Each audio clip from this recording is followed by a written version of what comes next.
خوابوں کی تعبیر صحیح منو عن حضرت یوسف علیہ السلام بتا دیا کرتے تھے۔ میرے عزیزو، خواب جو ہے اس کے بارے میں حدیث پاک میں بھی ہے، مومن کا دیکھا ہوا خواب اکثر سچ ہوا کرتا ہے، بلکہ فرمایا گیا نبوت کا 46واں حصہ ہے۔ مطلب یہ ہے کہ سچائی ہوا کرتی ہے، اور اللہ تبارک و تعالیٰ جب اپنے مومن بندوں کو کسی بات سے الرٹ کرنا چاہتا ہے تو خوابوں کے ذریعے سے انہیں پیغام دیتا ہے۔ لیکن خوابوں کی تعبیر جاننا یہ ہر کس و ناقص کا کام نہیں ہے۔ ایرے غیرے نتھو کھیرے خوابوں کی تعبیر نہیں بتا سکتے۔ خوابوں کی تعبیر ایک علم ہے باضابطہ، اس کے لیے بہت ساری چیزوں کا جاننا ضروری ہے، اور خواب دیکھے ہو تو ہر کسی سے بیان بھی مت کرو۔ فرمایا گیا کہ اس سے بیان کرو جو خوابوں کی تعبیر کا علم رکھتا ہے، عالم دین ہے یا عالم باعمل ہے، اس کے پاس تم اپنے خواب بیان کر سکتے ہو۔ ہر ایک کے سامنے خواب بیان کرنا بھی نہیں چاہیے، مومنوں کو یہ کہا گیا ہے۔ یہاں بیچ میں رک کر کے میں اتنی بات کہہ دوں کہ ضروری نہیں کہ جو کچھ بھی دیکھا جائے وہی چیز نظر آئے، ہر چیز کا کچھ الگ الگ معنی ہوتا ہے۔ حضرت محمد بن سیرین رضی اللہ تعالیٰ مشہور تابعی ہیں، خوابوں کی تعبیر کے امام ہیں۔ آپ سے پوچھا گیا خواب میں اذان دیتے ہوئے دیکھے تو کیا ہے؟ اذان دیتے ہوئے اگر دیکھا تو اس کی تعبیر کیا ہوگی، اس کا معنی کیا ہو سکتا ہے؟ توجہ چاہتا ہوں میں، صرف جھٹ سے ایسے ہی تعبیر نہیں بتا دی جائے گی کہ اذان دیتے ہوئے دیکھے، ہاں اس کا معنی یہ ہے۔ پہلے یہ دیکھا جائے گا کہ دیکھنے والا کون ہے۔ خواب دیکھنے والے کے اوپر ڈیپینڈ کرتا ہے، دیکھنے والا کیسا ہے۔ تو دو تعبیریں آتی ہیں اس کی۔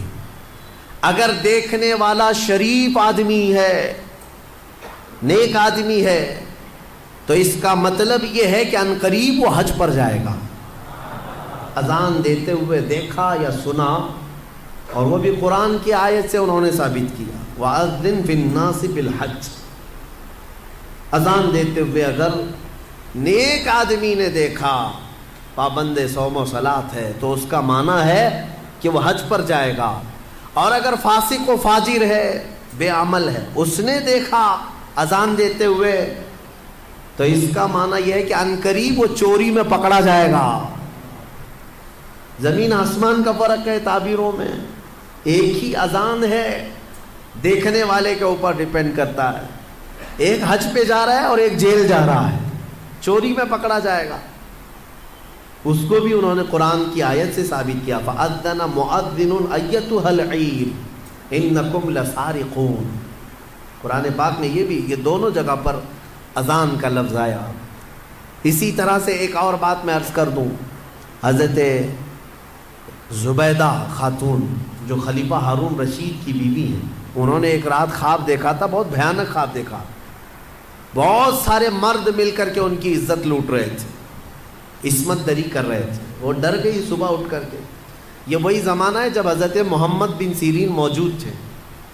زبیدہ خاتون نے اپنی ایک خادمہ کو بلایا اور کہا حضرت محمد بن سیرین کے پاس جا، ایک خواب کی تعبیر پوچھ کر کیا، لیکن یہ کہنا کہ تو نے دیکھا خواب۔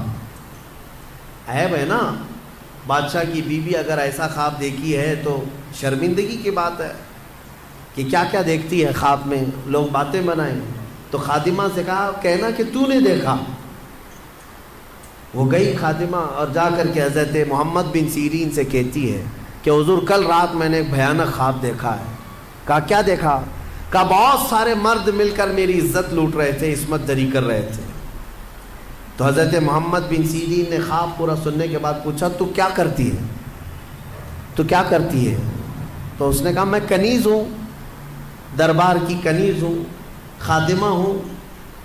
حضرت محمد بن سیرین ہنسنے لگے، کہا تیری حیثیت ہی نہیں، تو یہ خواب دیکھ ہی نہیں سکتی، تو نے نہیں دیکھا یہ خواب، جھوٹ بول رہی ہے، جھوٹ بول رہی ہے۔ اس نے کہا آپ کو اس سے کیا مطلب؟ کہا بتا صحیح کس نے دیکھا، میں تعبیر بتا دوں۔ اس خادمہ نے کہا آپ نے تو پکڑ لیا ہے، یہ میری ملکہ زبیدہ خاتون نے دیکھا۔ تو حضرت محمد بن سیرین نے کہا ٹھیک ہے جاؤ، اپنی ملکہ، اپنی زبیدہ سے یہ بشارت دے دینا کہ اس خواب کی تعبیر کوئی گھناؤنی نہیں ہے، عنقریب وہ ایک ایسا کام کرے گی جس سے پوری امت فائدہ اٹھائے گی، نیک کام کرے گی۔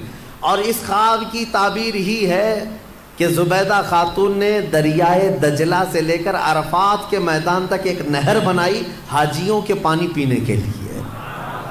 ہاں، ایک نہر زبیدہ خاتون نے اپنے پیسوں سے بنوائی تھی۔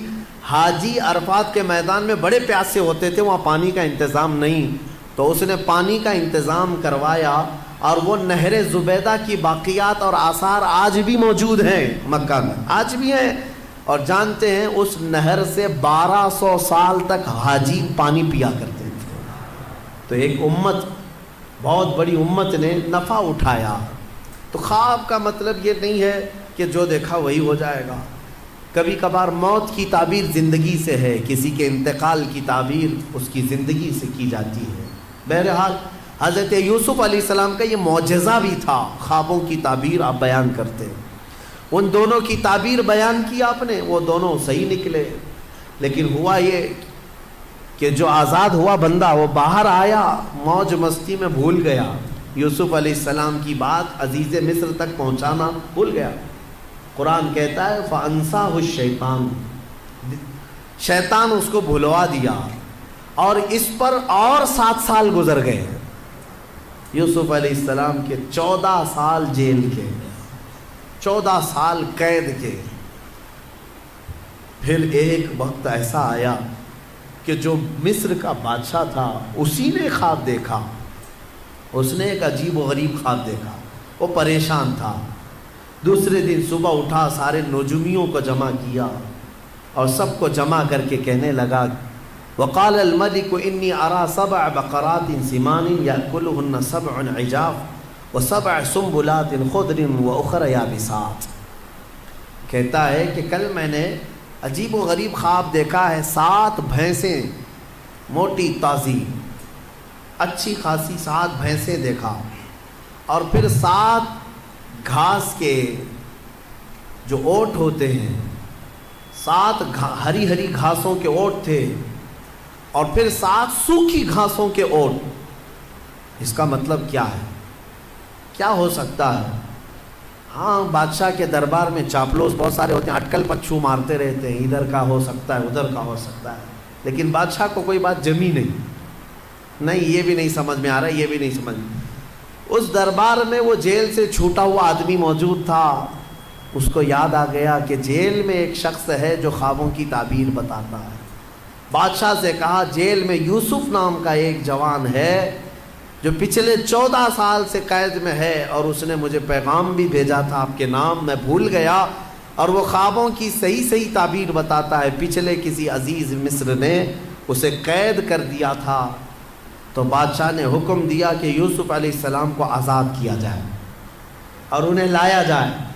یوسف علیہ السلام کو آزاد کیا گیا اور دربار شاہی میں لایا گیا۔ تو آپ کا جو عزیز مصر تھا اس نے اپنا خواب بیان کیا، تو یوسف علیہ السلام نے خواب کی سچی تعبیر یوں بتائی، کہا کہ اے بادشاہ، اے عزیز مصر، اس خواب کی تعبیر یہ ہے کہ اگلے آنے والے 7 سال تمہارے خوشحالی کے ہوں گے، بہت خوشحالی ہوگی، اور ہر جگہ ہریالی سبزے ہوں گے، اور پھر اس کے بعد 7 سال ایسے آئیں گے جس میں قحط پڑ جائے گا، کوئی زمین میں سبزہ نہیں ہوگا، یہاں تک کہ لوگ بھوکے پیاسے مرنے لگ جائیں گے۔ لہٰذا تیرے لیے یہ حکم ہے کہ یہ اگلے جو 7 سال آئیں گے اس میں سارا غلہ جمع کر لے اور سارا اپنے لیے محفوظ ٹھکانہ بنا لے، تاکہ جب قحط کے سال آئیں تو یہ جمع شدہ غلہ اپنی رعایا میں تقسیم کیا جا سکے۔ یہ خواب کی تعبیر۔ بادشاہ کو بات سمجھ میں آ گئی کہ ہاں بالکل یہ تعبیر درست ہو سکتی ہے۔ اس نے پھر محسوس کیا کہ 1 سال کے بعد ہی مصر میں ہریالی، سبزے کی فراوانی، اناج، غلہ، کثرت سے برکت۔ تو بادشاہ کو سمجھ میں آ گیا کہ میری خواب کی تعبیر صحیح ہے۔ پھر 7 سال اس نے یوسف علیہ السلام کے کہنے کے مطابق غلہ جمع کرنا شروع کیا، خوب جمع کیا، وافر مقدار میں ساری چیزیں جمع ہوئی. 7 سال گزرنے کے بعد پھر قحط سالی کا دور شروع ہوا. سوکھا پڑ گیا, زمینیں کچھ نہیں اگاتی تھی, بارشیں رک گئی. پھر جب لوگ قحط سالی میں پریشان ہو کر بھوکے گھومنے لگے, یہاں تک کہ لوگوں کے پاس جو تھا سب بیچ دیا. لوگوں نے گھر بیچ دیے, جائیدادیں بیچ دی, زمینیں بیچ دی, حتیٰ کہ اپنے آپ کو بھی بیچ دیا لوگوں نے. بادشاہ اس وقت جو جمع کیا ہوا تھا وہ اب تقسیم کرنا شروع کرتا ہے. اب یوسف علیہ السلام کی بتائی ہوئی تعبیر من و عن جب صحیح ثابت ہوئی تو بادشاہ نے حضرت یوسف علیہ السلام کو وزیر اعظم بنا دیا, اپنے دربار کا خاص وزیر بنایا. اور قرآن میں مولا فرماتا ہے کہ ہم نے یوسف کو کہاں سے کہاں پہنچایا. یہ سفر یوسف ہے, دیکھنا ہے میرے عزیزوں. ابھی اور میں آپ کو آگے بتاتا ہوں کہاں سے یوسف علیہ السلام چلے. زندگی میں کیا آتا ہے اور کیا جاتا ہے تم کبھی فیصلہ نہیں کر سکو گے. یوسف علیہ السلام وزیر اعظم کے منصب پر قائم ہوئے, اور پھر جب قحط سالی کا دور شروع ہوا تو وہ وقت بھی آیا کہ جب لوگ بھوکے پیاسے بادشاہ کی طرف آتے, بادشاہ غلہ اور اناج تقسیم کرتا. ادھر یعقوب علیہ السلام کے جو 10 بیٹے تھے وہ اپنے گاؤں میں بھی قحط سالی کے شکار ہو چکے تھے, اور جب انہیں خبر پہنچی کہ مصر کے بادشاہ سے غلہ اور اناج تقسیم ہو رہا ہے تو انہوں نے حضرت یعقوب علیہ السلام سے کہا. اچھا, وہاں پر ایک مسئلہ یہ ہو گیا تھا, یوسف علیہ السلام کے جانے کے کچھ سالوں بعد یعقوب علیہ السلام کے گھر ایک اور بیٹے کی ولادت ہوئی جن کا نام بنیامین تھا. بنیامین. اب یعقوب علیہ السلام ان کو اپنے قریب رکھنے لگے. وہ سب سے چھوٹے تھے, یوسف علیہ السلام کے بدل ان سے محبت کرتے تھے, لیکن 10 بھائیوں نے اب حسد نہیں کیا, کہا چھوڑو جانے دو, اب دوسری بار کریں گے تو کچھ اور پلٹ نہ جائے. پہلی مرتبہ کیا تھا, پلٹ گئے, باپ سے دور ہو گئے تھے. لیکن 10 لوگ یعقوب علیہ السلام کے پاس آتے ہیں, کہتے ہیں کہ اب کیا کریں. یعقوب علیہ السلام نے کہا جاؤ عزیز مصر سے ہمارے حصے کا بھی غلہ لے آؤ. جب وہ پہنچے تو یہاں پر بادشاہ کے دربار میں آئے. میرے عزیزوں, کافی سال کا عرصہ گزر چکا ہے, کئی سال گزر گئے, تقریباً 25 سے 30 سال کا عرصہ گزر گیا ہوگا. اور اس وقت وہ آئے, یوسف علیہ السلام کو انہوں نے نہیں پہچانا. یوسف علیہ السلام ہر ایک کے چہرے کو غور سے پہچانتے تھے, اچھے سے جانتے تھے, یہ میرے بھائی ہیں. انہوں نے کہا کہ ہمیں غلہ دے دیا جائے ہمارے حصے کا. یوسف علیہ السلام نے کہا کتنے لوگ ہیں تمہارے گھر میں؟ کہا ہم 10 ہیں, ہمارے باپ ہیں. کہا اور بھی ہے؟ کہا ہاں ایک چھوٹا بھائی ہے ہمارا. یوسف علیہ السلام کو اس بات کی خبر تھی کہ ان کے ایک چھوٹے بھائی کی ولادت ہوئی ہے اور باپ انہیں زیادہ چاہتے ہیں. یوسف علیہ السلام نے کہا تمہیں غلہ اور اناج اس وقت تک نہیں دیا جائے گا جب تک وہ چھوٹا بھائی بھی نہیں آئے گا, جاؤ اس کو ساتھ لے آؤ. وہ سب کھڑے رہے اور کہا کہ یہ تو نہیں ہوگا, ہمارے باپ بھیجیں گے نہیں. کہا کیوں نہیں بھیجیں گے؟ کہا اس سے پہلے ہمارے ایک بھائی کے ساتھ حادثہ ہوا ہے. وہ بتا رہے یوسف علیہ السلام کو. یوسف علیہ السلام سے وہ کہہ رہے ہیں اس سے پہلے ہمارے ایک بھائی کے ساتھ ایسا حادثہ ہوا ہے, اب ہمارے باپ نہیں بھیجیں گے. حضرت یوسف علیہ السلام نے کہا نہیں بھیجیں گے تو غلہ نہیں دیں گے ہم, جب تک وہ نہیں آئے گا نہیں دیں گے, واپس جاؤ. واپس بھیج دیا. روتے ہوئے آئے, اپنے باپ سے کہا یوسف علیہ السلام, یہ یعقوب علیہ السلام سے کہا بادشاہ کا وزیر اعظم بڑا سخت ہے, وہ کہتا ہے کہ جب تک آپ اپنے اس چھوٹے شہزادے کو نہیں بھیجیں گے. حضرت یعقوب علیہ السلام پھر رونے لگے کہ تم پہلے کی طرح ویسی کرو. سب قدموں میں گر پڑے. کہا اب ہمارا یقین کرے, ہم اس بار ایسا نہیں ہونے دیں گے. یعقوب علیہ السلام نے اپنے چھوٹے بیٹے کو بھیج دیا ان کی باتوں پر. بنیامین کو لے کر کے آ گئے. یہ 10 بھائی لے کر کے آئے. جب پہنچے یوسف علیہ السلام کے پاس, کہا دیکھو یہ ہمارا چھوٹا بھائی ہے, آپ کے حکم پر ہم اسے لے آئے. کہا ٹھیک ہے, سب کا حصہ دے دیا جائے گا. یوسف علیہ السلام خود ہی اناج تقسیم کر رہے تھے, غلہ تقسیم کر رہے تھے. تو غلہ تقسیم کرتے کرتے آپ نے سونے کی کھٹوری تھی وہ بنیامین کے تھیلے میں ڈال دیا. یوسف علیہ السلام نے خود ہی ڈال دیا. سب کو جو جو غلہ تقسیم ہو رہا تھا سبوں نے لے لیا. اب وہ سونے کی کھٹوری چھوٹے بھائی کے غلے میں چلی گئی. ابھی یہ بھائی باہر نکلے تھے, وزیر اعظم یوسف علیہ السلام نے اعلان کر دیا کہ بادشاہ کے شاہی خزانے کی کھٹوری چوری ہو گئی ہے, سب کی تلاشی لی جائے.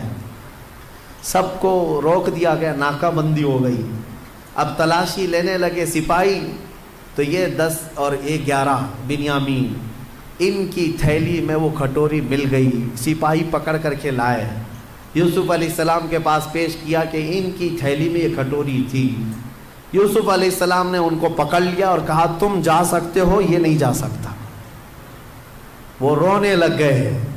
کہا اس سے پہلے ہمارے بھائی کے ساتھ حادثہ ہوا تھا اور اس کی جدائی کے غم میں ہمارے باپ روتے روتے آنکھیں گنوا چکے ہیں. اب یہ دوسرا, ابھی ہم بڑی منت سماجت کے بعد اپنے باپ سے بول کر لائے تھے, اگر آپ ان کو نہ بھیجیں گے تو ہمارے باپ کا انتقال ہو جائے گا, ہمارے باپ پر آپ رحم فرمائیں, ہمیں بھیج دیں. یوسف علیہ السلام نے کہا نہیں بھیجا جائے گا, نہیں بھیجا جائے گا, کھٹوری ان کی تھیلی میں ملی ہے. تو وہ سب کے سب وہیں جمے کھڑے رہ گئے. یوسف علیہ السلام نے کہا کہ ایک صورت ہے کہ جاؤ اپنے باپ کو بھی ساتھ میں لے آ جاؤ, اپنے باپ کو ساتھ میں لے آؤ, اس کے بعد تمہارا یہ بھائی بھی آزاد ہو جائے گا. لیکن جانے سے پہلے یہ 10 ابھی بھی پہچان نہیں رہے, اتنا معاملہ ہو گیا, پہچان نہیں رہے اپنے بھائی کو. یوسف علیہ السلام اپنے باپ کی بارے میں ان بھائیوں سے سنتے رہے تو دل میں درد بھی ہوتا ہے, اتنے سالوں سے اپنے باپ سے دور ہیں. جب وہ جانے لگے تو یوسف علیہ السلام نے اپنا جبہ اتار کر کے دیا, کہا کہ یہ لے جانا اپنے باپ کے چہرے پر ڈال دینا. یوسف علیہ السلام نے اپنے بھائیوں سے کہا کہ یہ لے جاؤ اپنے باپ کے چہرے پر ڈال دینا. اس میں قرآن میں ہے یہ آیت, اللہ تبارک و تعالیٰ نے فرمایا ہے فَلَمَّا جَاءَ الْبَشِيرُ أَلْقَاهُ عَلَى وَجْهِهِ فَارْتَدَّ بَصِيرًا. یہ 13ویں پارے میں کل ہم یہ تلاوت کریں گے, سورہ یوسف کا جو بقیہ حصہ ہے. تو یوسف علیہ السلام نے یہ جبہ دیا اور کہا کہ لے جاؤ. اب یہ بھائی لے کر کے چل پڑے. جب وہ بیچ راستے میں پہنچے تھے, یعقوب علیہ السلام اپنے گھر میں اپنی بیوی وغیرہ کو بلا کر کہتے ہیں بے قراری ہو رہی ہے, مجھے بے چینی ہو رہی ہے. کہا کس چیز کی؟ کہا مجھے یوسف کی خوشبو آ رہی ہے. انی لأجد ریح یوسف, میں یوسف کی خوشبو سونگھ رہا ہوں. تو لوگوں نے کہا آپ پرانے خیالات میں ہیں, ہمیشہ یوسف یوسف کرتے رہتے ہیں, کہاں اتنے سالوں کے بعد یوسف کی خوشبو آ رہی ہے آپ کو؟ میرے عزیزو, ایک نبی دوسرے نبی کی خوشبو محسوس کر رہے ہیں. بھائی جب قریب آئے تو اب قرآن میں ہے کہ یہ 10 بھائیوں نے وہ جبہ لا کر یعقوب علیہ السلام کے چہرے پر ڈال دیا. فَارْتَدَّ بَصِيرًا, قرآن کہتا ہے یعقوب علیہ السلام کی آنکھیں روشن ہو گئی, بینائی لوٹ آئی. پھر بھائیوں نے کہا کہ ہمارے ساتھ ایسا ایسا معاملہ ہوا ہے. تب پھر یعقوب علیہ السلام نے کہا کہ ارے تم سب لوگ اس قدر غلطی کر چکے ہو, خطا کر چکے ہو, تمہیں پتہ نہیں جو وزیر اعظم ہے وہ میرا بیٹا یوسف ہے, یوسف ہے. سب کے سب باپ کے قدموں میں جھک گئے اور معافی تلافی کی. اور حضرت یعقوب علیہ السلام نے کہا ایسے نہیں, چلو یوسف کے پاس چلتے ہیں. حضرت یعقوب علیہ السلام ان 10 بیٹوں کو لے کر کے آئے. جب یہاں پہنچے تو وہ بادشاہ وقت عزیز مصر کو یوسف علیہ السلام نے اپنا پورا واقعہ سنا دیا کہ میرے ساتھ بچپن کے ساتھ کیا ہوا تھا, اور یہ وہ 10 لوگ ہیں جنہوں نے مجھے کنویں میں ڈالا تھا. اب وہ آ رہے ہیں, اللہ نے مجھے نبوت عطا فرمائی ہے. یوسف علیہ السلام نے عزیز مصر کو بتایا. جیسے ہی یعقوب علیہ السلام مصر کی سرزمین پر پہنچے 10 بیٹوں کو لے کر, ایک بیٹے بنیامین وہیں تھے اور ایک عزیز مصر بھی وہاں پر تھا. تو سب کے سب جب یوسف علیہ السلام کے پاس آئے تو دیکھتے ہی یعقوب علیہ السلام اور ان کے 11 بیٹے اور عزیز مصر سب کے سب یوسف علیہ السلام کے لیے سجدے میں گر گئے. یہ تعظیم کا سجدہ تھا, عبادت کا سجدہ نہیں. تعظیم کے لیے سجدے میں گر گئے اور اس کے بعد